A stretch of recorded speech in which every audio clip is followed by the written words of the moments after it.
Bonjour à tous et bienvenue à ma chaîne YouTube.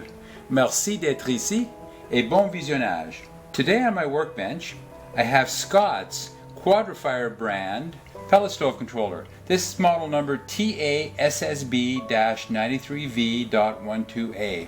Scott sent me this one because it suffered an electrical shock and damaged some of the circuit board.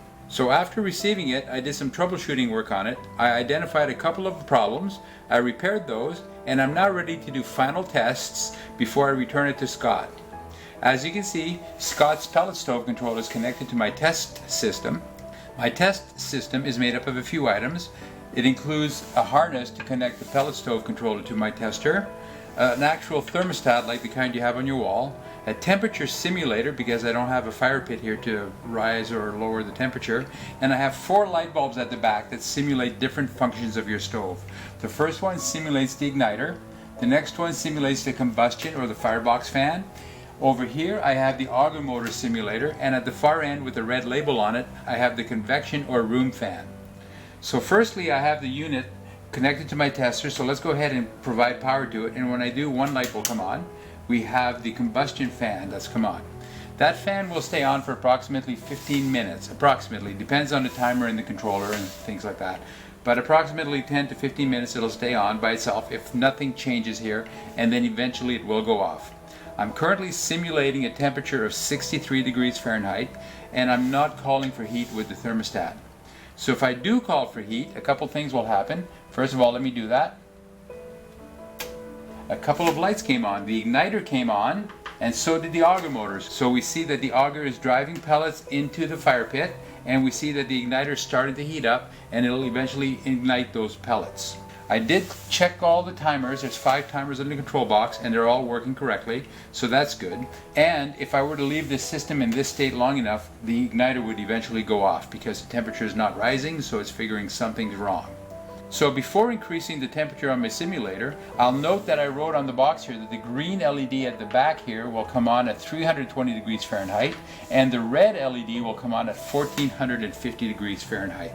So let's keep an eye out for that. So let me increase the temperature slightly, and as I approach 320 I'll slow down. I'm at 300. So there we see the green light's coming on. I hope you can see that in the video. I'm going back and forth. The green light is coming on. And as I continue to increase the temperature, I'll reach 1450 degrees Fahrenheit, and when I do, the red light will come on, and that should turn off the igniter. So let's keep an eye out for that. We're at 900 degrees, 1000, 1200, there we go.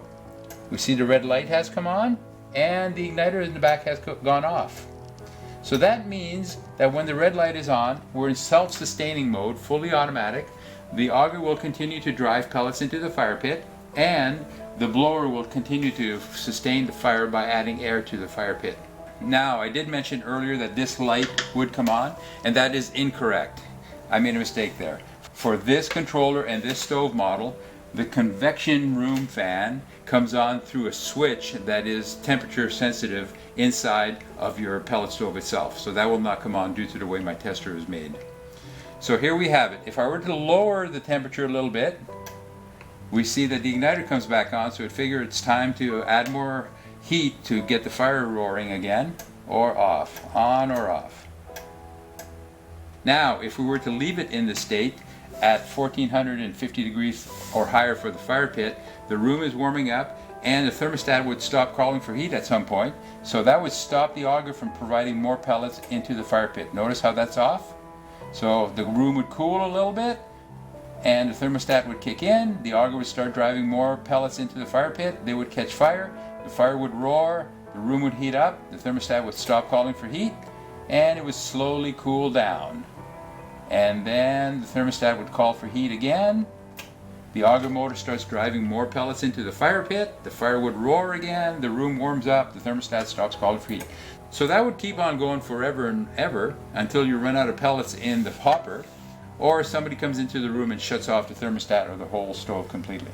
So that's what I'm doing now. I'm going to shut it down, the room will slowly cool, the combustion fan will keep running until the fire is completely out or the timer expires, whichever the first case may be. And then eventually somebody will turn off the stove because they don't need the heat anymore. So there you have it, Scott. I want to thank you very much for sending me your controller for repairs. I appreciate that very much.